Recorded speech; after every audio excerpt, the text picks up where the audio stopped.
થોડા મેં વધારે બિંદુ મૂક્યા છે જે આમાં બતાવેલા નથી પણ આપણે મૂકી દઈશું. x 0 તો y 0, pi by 2 એટલે 1, pi by 2 1, pi આગળ 0, આ pi 0 બિંદુ કહેવાય. 2 pi 0 એ મૂકી દઈએ, 3 pi પણ 0 થશે. 3 pi by 2 એ -1 થશે, એ અહીંયા આવશે.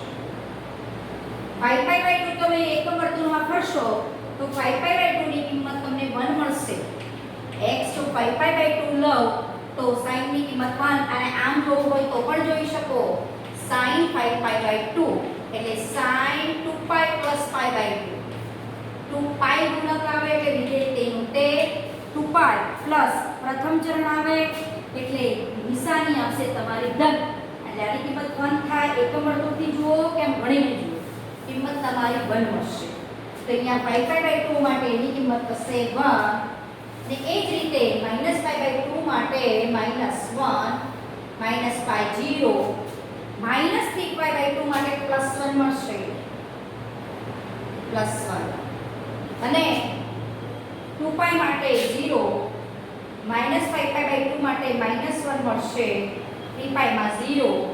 તો આ બધા બિંદુઓને હું ધારો કે જોડું અને આને એક વાત કરીએ તો વચ્ચેની કિંમતો પણ છે. pi by 4 એટલે 1/√2, 1/√2 એટલે 0 point something કિંમત આવે, એ આપણે મૂકી નથી. pi by 6 એટલે 30 તો બરોબર અહીંયા 30 લો, આ 45, અહીંયા 30 તો બરોબર 1/2 કિંમત આવે. પણ એ બધી કિંમતો લખતા નથી, આપણે થોડી કિંમતો બતાવી છે અને એના પરથી આલેખ દોરેલો છે. એટલે આ આલેખ આમ આવશે.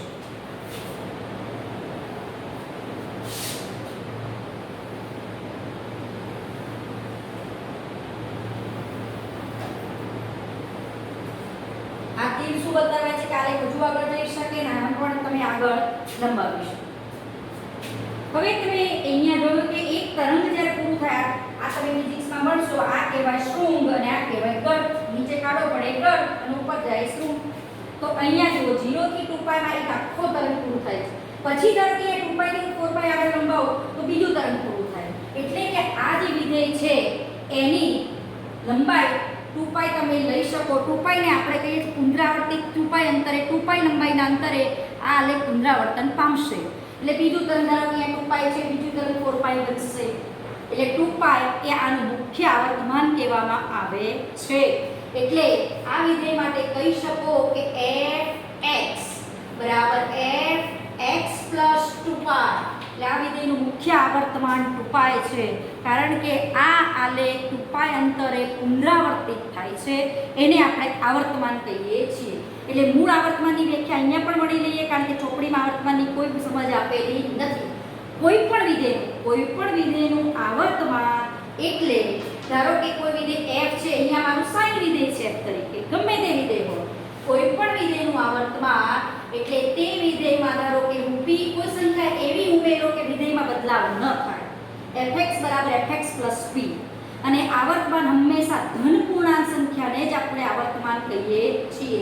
તો આ જે જ્યાં p મળે આપણને ધન પૂર્ણાંક સંખ્યા મળવી જોઈએ. અને આવર્તમાનો ઘણા હોય, એમાં મુખ્ય આવર્તમાન એક જ હોય. ધારો કે આ આવર્તમાન જોઈએ તો આના આવર્તમાન 2 pi પણ કહેવાય, 4 pi પણ કહેવાય, 6 pi પણ કહેવાય, પણ એમાંથી સૌથી નાની જે પૂર્ણાંક સંખ્યા છે એને એનું મુખ્ય આવર્તમાન કહેવામાં આવે છે. એટલે મુખ્ય આવર્તમાન અને આવર્તમાનમાં આટલો ફેર છે, પણ આપણે ગણિતમાં એવું લખતા નથી, આવર્તમાન જ શબ્દ વાપરીએ છીએ અને એને મુખ્ય આવર્તમાન તરીકે જ લઈ લઈએ છીએ. એટલે એવું કોઈ અલગ વસ્તુ નથી. એટલે કોઈ પણ વિધેયના આવર્તમાન અસંખ્ય હોય પણ મુખ્ય આવર્તમાન એક જ હોય.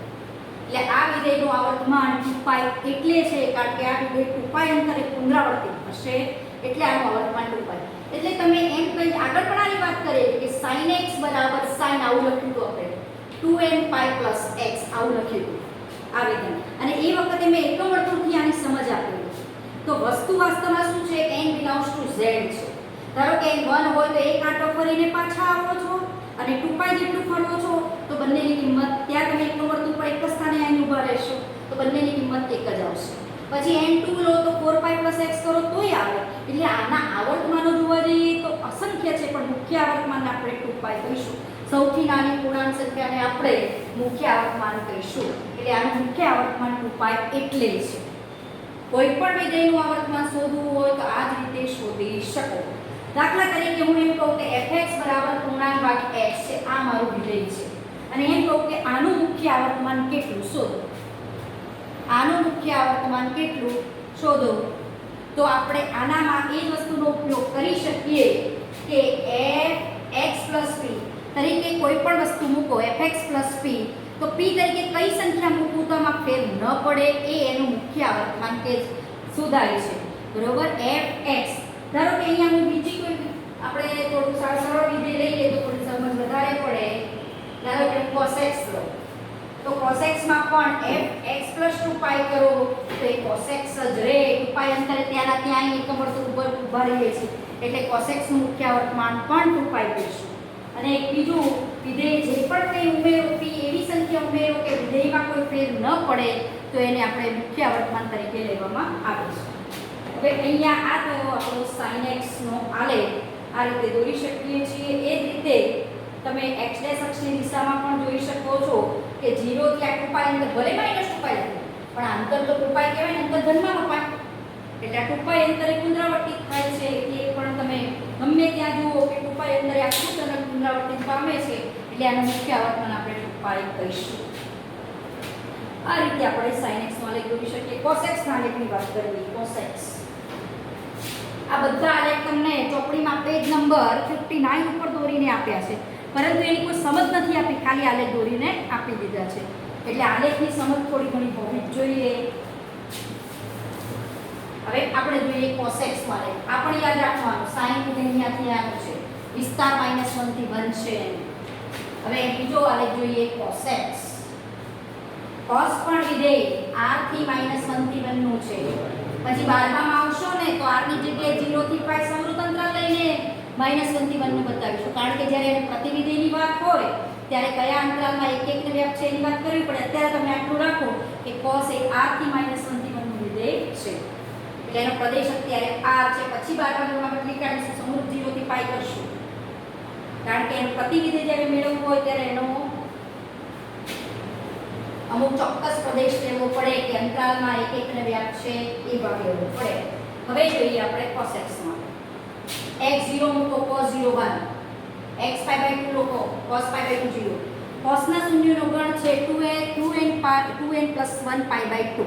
આપણને ખબર છે કે cos x 0 થાય તો x કેવો હોવો જોઈએ?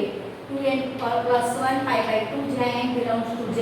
આની સમજ પણ આપણે એકમ વર્તુળ પરથી મેળવેલી છે. આ કઈ રીતે આવે? હવે એનો મતલબ થયો કે π/2 ના ગુણકમાં cos હંમેશા 0 થાય.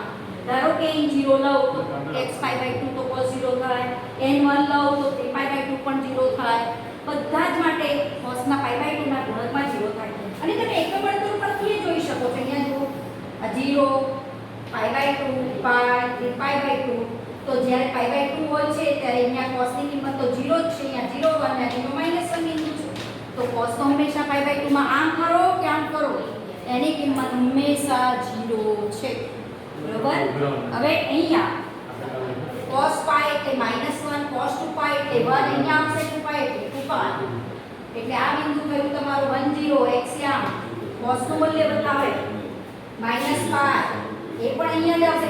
+π ને -π એક જ સ્થાને આવે એટલે આ બિંદુનો x યામ -1 એટલે cos -1 થશે. cos π/6 √3/2 -π/2 ના ગુણકમાં 0 જ મૂકવાના. -π/6 -√3/2 થશે કે +√3/2 થશે? +√3/2 થાય. કારણ કે cos યુગ્મ વિધેય છે -π/6 ચોથા ચરણમાં આવે. અહીંયા 0 આ -π/2 એટલે -π/6 ચોથા ચરણમાં આવે. ચોથા ચરણમાં તો cos ધન છે. OLSTC પ્રમાણે 3π/2 0, આ પણ 0, -2π પણ અહીંયા જ આવે એટલે cos ની વેલ્યુ થશે 1. આ કિંમતો હવે આલેખમાં આપણે મૂકી દઈએ અને એના ઉપરથી આલેખ જોઈએ. તો આ આલેખ પણ 2π અંતરે જ પુનરાવર્તિત થશે. એટલે આ આલેખનું પણ મુખ્ય આવર્તમાન આપણે 2π કહીશું.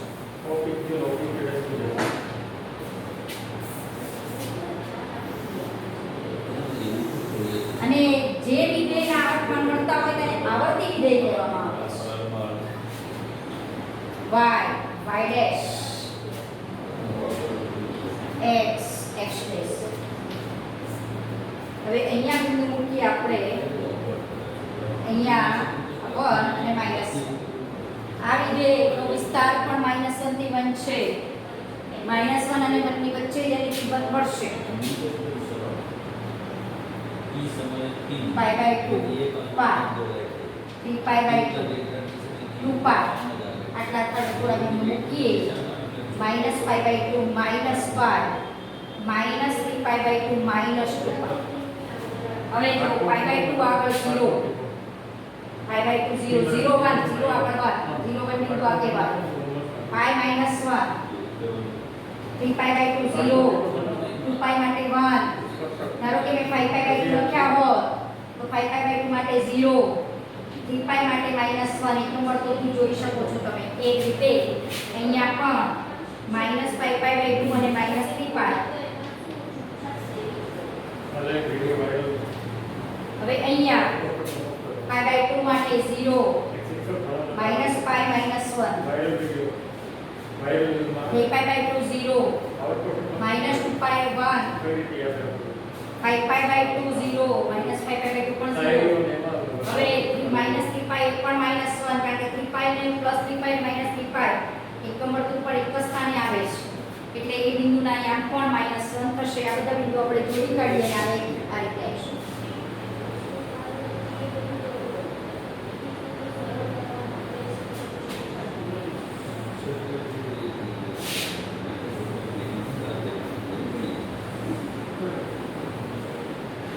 આ આપણો આલેખ છે કોસેક્સ નો આલેખ પાઈ બાય 2 બરાબર. આ આપણો કોસેક્સ નો આલેખ છે.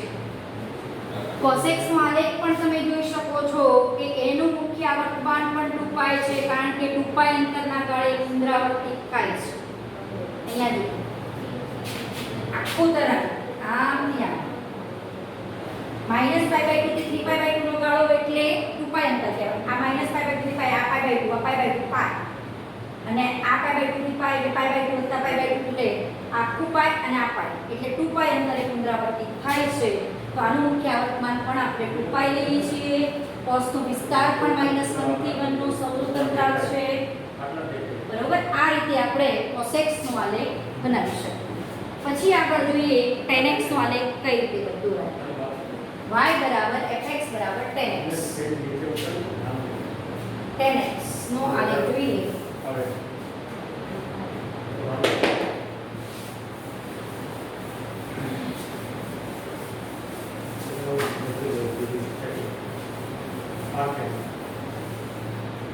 fx tan x બરોબર. હવે tan માં પણ આપણે જાણીતી કિંમતો જે છે એના ઉપરથી આલેખની વાત કરીએ. x0 લો તો tan 0 0 કારણ કે tan x એટલે sin x ભાગ્યા cos x. જ્યાં sin 0 થતો હોય ત્યાં tan 0 થાય. હવે અહીંયા π/2 આગળ અવ્યાખ્યાયિત થશે કારણ કે π/2 લો તો sin x ભાગ્યા cos x cos π/2 અવ્યાખ્યાયિત છે અવ્યાખ્યાયિત થશે. પછી પાઈ આગળ પણ એક sin પાઈ આગળ તો sin પાઈ 0 હોવાથી tan પાઈ પણ 0 થશે. પાઈના ગુણકમાં બધે 0 મૂકી દો -પાઈ 0 -2 પાઈ પણ 0. હવે થોડી જાણીતી વેલ્યુ લઈએ π/4 એટલે 1 π/4 1 tan π/3 હવે આ ખબર હોવી જોઈએ મોટે કિંમત sin π/3 ભાગ્યા cos π/3 sin π/3 એટલે √3/2/1/2 એટલે આ કિંમત થશે √3. π/6 ની વેલ્યુ થશે 1/√3. sin અયુગ્મ વિધેય છે -π/3 ની કિંમત માઈનસ tan -π/6 ની વેલ્યુ -1/√3.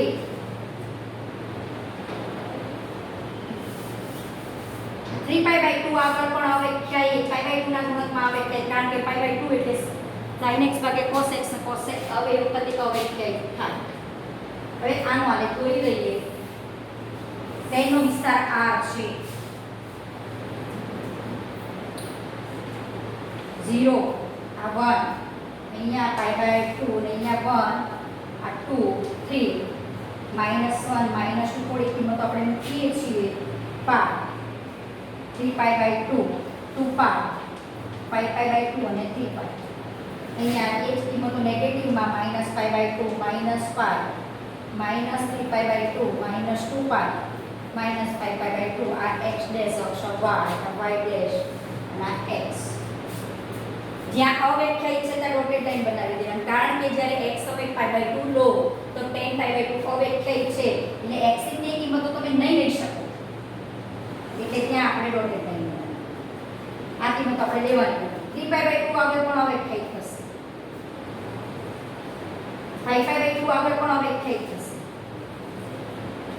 એ જ રીતે -π/2 આગળ પણ અવ્યાખ્યાયિત થશે -3π/2 આગળ પણ અવ્યાખ્યાયિત થશે -5π/2 આગળ પણ અવ્યાખ્યાયિત થશે બરોબર હવે tan 0 0 ખબર છે અહીંયા મૂકી દો બિંદુ થોડુંક અહીંયા π/2 આમ વિચારજો પછી π/4 એટલે 1 આ π/4 બરોબર મિડલમાં આવે આ 1 બિંદુ પછી તમે π/3 લો એટલે કે 60 લો તો એની કિંમત √3 છે એટલે 1 point સમથિંગ કિંમત હશે બરોબર મિડલમાં π/4 આવે એટલે કે 45 45 થી મોટા છે 60 એટલે π/3 લગભગ ધારો કે અહીંયા આવે એની કિંમત 1 point સમથિંગ એટલે 1.71 જેવી થાય તે ઉપર આવશે એટલે 1.71 પછી તમે π/2 ની નજીક જતા જશો ને π/4 થી π/2 ની નજીક તો એની કિંમત 1 થી મોટી થયા જશે એટલે આમ આગળ વધ્યા કરશે પણ ટચ નહીં થાય ત્યાં આમ આગળ હશે પછી અહીંયાથી હવે -π/2 આગળ તો અવ્યાખ્યાયિત છે અહીંયા -π/4 વિચારો બરોબર મિડલમાં